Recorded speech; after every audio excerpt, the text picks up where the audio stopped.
Eh bien, salut à tous, ici Sinento, donc aujourd'hui on se retrouve pour une nouvelle critique et on va parler d'un film de David Koepp. Donc David Koepp, peut-être qu'au niveau du nom ça ne vous dit rien, mais c'est le scénariste de Jurassic Park, mais également de Mission Impossible et de pas mal d'autres films assez connus. Donc ce n'est pas n'importe qui, il a aussi réalisé quelques films plus ou moins bons, en tout cas je les ai pas vus mais de ce que j'ai pu lire. Et ici je vous parlais de Hypnose. Donc Hypnose, un film qui m'a tiré pas mal, sorti en 1999 avec Kevin Bacon, acteur qui réutilise pour son dernier film You Should Have Left, que je n'ai pas encore vu mais je vous ferai une critique je pense. J'ai pas encore vu mais je pense vous faire une critique même si le film il se prend des baffes dans la gueule, à voir. Donc l'histoire c'est Tom Wilkins, donc interprété par Kevin Bacon, qui vit à Chicago, qui est père de famille. Donc il a une femme, un enfant, tranquille. Et donc un soir, il va assister à une séance d'hypnose, en fait il est parti à une soirée.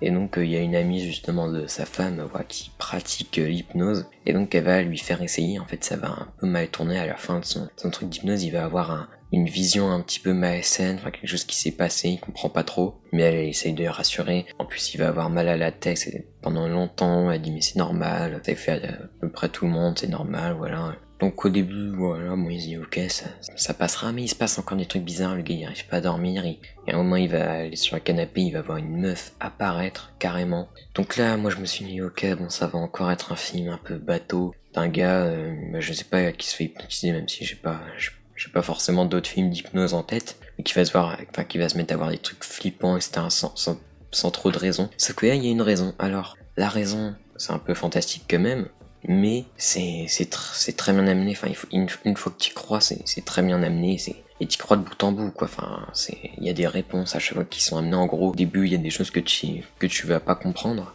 Quand l'enfant dit Samantha, alors même si l'enfant, j'y reviendrai parce que c'est bizarre qu'il soit au courant de ça, alors qu'il s'est pas fait hypnotiser. Je sais pas. Mais en tout cas, au début, tu sais pas vraiment qui c'est Samantha, tu sais pas pourquoi la babysitter elle prend. Mais c'est bon, après ça s'est amené quelques minutes après. Tu sais pas pourquoi le gars il voit cette meuf quoi en fait au début. J'y reviendrai quand même en partie spoiler parce que je sais pas vraiment si ça serait. C'est pas nul dans les résumés en fait, il y a raison. Pour qu'ils voient ça, je pense que je ferai une partie spoiler dans cette vidéo, donc je vous le dirai là. Donc tout ça pour dire que le scénario est très bon. Donc à chaque fois on va te dire des choses peut-être que tu vas pas trop comprendre au début, c'est normal. Mais après des réponses pour quasiment tout vont être données. C'est très bien, utilisé en fait. C'est à chaque fois très très bien amené. Et c'est pour ça que je trouve que le scénario, c'est du génie. Peut-être que tu peux me dire, ouais, mais c'est le mec il se fait hypnotiser, il voit ça, mais c'est pas possible. Mais non, à partir du moment où tu y crois, ça marche. Tout le truc avec la pelle, etc. Creuse. Je sais pas, t'as un côté qui est vraiment extrêmement bon au niveau de l'écriture de ce film. Et là-dessus, j'ai beaucoup aimé. Pour moi, c'est le plus gros point positif avec l'acteur principal, Kevin Bacon, qui est très bon. Et pour moi, c'est peut-être son meilleur rôle. Pour moi, il joue mieux que dans Hollow Man, même si dans Hollow Man, il est bon. Mais bon, après, dans Hollow Man, il joue un homme invisible, Mais là, en plus, c'est un personnage, qui va être atteint d'une folie à un certain moment. Normal. Je sais pas, t'assistes à une séance d'hypnose, tu vois ce qu'il voit, etc. Ça doit vraiment te faire flipper, il y a personne qui peut t'aider. Et donc au moment tu pètes un câble, le mec, au bout d'un moment, il va plus au boulot. Enfin voilà, c'est très très très chaud et tu t'attaches réellement au personnage, que ce soit sa famille, parce que sa femme, tu vois qu'elle est un peu perdue. Même il fait des trucs avec son fils, etc. Enfin, il parle à son fils de cette Samantha, etc. Et elle comprend rien, tu vois, elle est complètement dehors de ce qui se passe, et donc tu t'attaches vraiment à toute cette famille, quoi. T'as un dénouement qui est fabuleux, tout simplement, qui est fabuleux, malgré qu'au bout d'un moment tu commences un peu à comprendre, etc. Où vont mener un petit peu ces visions. Le dénouement, il te surprend quand même. Et c'est pour ça que tu comprends pourquoi c'est lui qui a ces visions-là après une séance d'hypnose et pas genre quelqu'un d'autre. Enfin, tu comprends pourquoi c'est lui, encore une fois. Donc c'est pour ça que le scénario n'est pas complètement con. Enfin, c'est pour ça que les raisons sont pas totalement bêtes. Donc ça c'est cool. Alors, peut-être que la critique doit sembler un peu vraiment mauvaise pour les gens qui n'ont pas vu le film. Mais je pense que ce que je dis pour les gens qui ont vu, ça a sûrement un sens. J'espère que je suis pas trop en train de m'embrouiller dans ce que je dis parce que c'est un film un petit peu chaud à aborder qui mériterait peut-être une analyse bien plus profonde. Voilà. Là sinon le suspense c'est crescendo. Alors après moi j'ai toujours un peu un truc à dire au niveau du crescendo, c'est parce que tu sais dans les films de maison hantée etc, des fois ça commence tout doucement, une porte qui s'ouvre tout doucement etc, et à la fin tu finis avec des esprits etc qui t'attaquent machin, c'est un truc de ouf. Mais là voilà on commence, bien qu'on commence directement, parce que ouais, au début il y a des petites pensées machin, mais très tôt dans le film on voit la femme sur le canapé, donc déjà ça c'est un élément genre hyper flippant généralement. C'est au bout du crescendo que tu vois ce genre de choses. Je sais pas si vous comprenez ce que j'ai envie de dire. Mais c'est pas là que va non plus se trouver le crescendo, mais plutôt au niveau des révélations, des choses qui vont être résolues, etc. Donc qui vont mener à d'autres choses et des petits dénouements comme ça. Et c'est là que le crescendo va être intéressant plus que dans ce qu'il va voir. Mais en même temps, quand c'est un film comme c'est un film sur l'hypnose, eh bien tu te dis qu'on peut s'attendre à tout. Parce que, je sais pas, tout va un petit peu dans l'imagination, dans ce qu'il peut imaginer, dans les rêves, dans les pensées qu'il peut avoir, donc tu peux t'attendre à pas mal de choses sans que tu puisses reprocher, tu vas avoir un truc, tu peux pas forcément essayer de chercher une cohérence, parce que tout se passe dans la tête, et ce qui se passe dans la tête, y a pas forcément de cohérence, quoi. Donc du coup, là-dessus c'est très bon, et du coup on peut en profiter pour montrer des choses, mais ça part pas du tout dans du n'importe quoi, donc là-dessus c'est très bon. Voilà, ensuite, l'ambiance qui est très noire. Ça, j'ai beaucoup aimé. T'as une ambiance qui est vraiment noire, voilà, t'as quelques petites scènes de nuit, mais ça veut pas dire que l'ambiance est noire, ça a rien à voir. Je fais des rimes dans cette vidéo sans le faire exprès.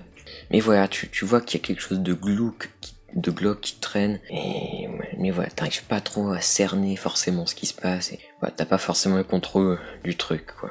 Sinon, pour revenir à la réal, bon, le gars de base c'est un scénariste, donc forcément la réal, c'est plutôt classique, même si c'est efficace. Donc voilà, du coup, je vais passer en partie spoiler, donc j'invite à tous les gens qui n'ont pas vu le film d'aller le voir et de revenir. Sinon, pour rajouter quelques mots, moi je vous le conseille énormément parce que c'est un film qui est très bon au niveau du scénario, au niveau de l'acting. C'est assez original en vrai, contrairement à ce qu'on peut attendre. Il faut essayer de croire à certaines choses, mais voilà. Bref. Donc voilà, ceux qui ont vu le film, voilà, on est en partie spoiler. Alors moi j'avais quand même une question, pourquoi le gamin est au courant de cette Samantha? Parce qu'à un moment il va dire Samantha quand il y a la babysitter qui est là. Et du coup moi je comprends pas comment il est au courant de cette Samantha. Alors peut-être qu'il y a une espèce de relation père-fils, parce que le père a subi l'hypnose, peut-être que l'enfant, je sais pas, il a récupéré quelque chose, donc je comprends pas, peut-être un autre questionnement métaphysique, enfin je sais pas du tout. Donc ou alors peut-être qu'il y a une réponse qui est amenée et j'ai pas fait gaffe. Donc voilà, du coup, pour ceux qui ont vu le film et qui savent, n'hésitez pas à me le dire, ou alors c'est peut-être un petit défaut comme ça, bon, après c'est pas très important. Sinon pour revenir à cette fin, voilà, il creuse et puis il va découvrir le corps. Et ça c'est juste très bien. Alors, je sais pas si cette vidéo méritait une partie spoiler, c'était surtout pour vous donner, pour vous questionner justement sur l'enfant, comment il est au courant. Parce que moi j'ai pas trop compris, comment il connaît cette Samantha. Bref, faut que j'arrête d'en parler pendant 10 ans, c'est pas important. Et ouais, sinon pour cette fin, c'est hyper intelligent. J'avais quand même un petit peu aussi envie d'en revenir.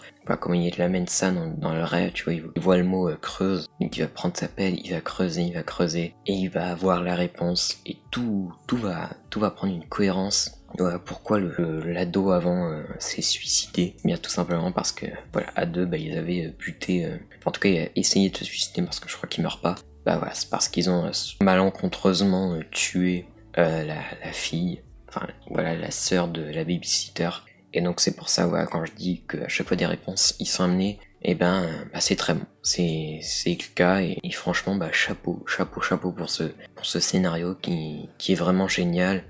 Si je devais attribuer une note à ce film, je pense que je mettrais un 16 sur 20, ou un 15,5 sur 20, parce que ça aurait peut-être mérité d'aller encore plus loin dans le glauque. Parce que ça reste, c'est pas un film qui fait forcément peur, pas du tout. Même s'il y a quelque chose dans l'imaginaire, tu te dis, t'aimerais vraiment pas être à sa place, quoi. Donc voilà, du coup, c'est la fin de cette critique. J'espère qu'elle n'aurait pas été trop bordélique.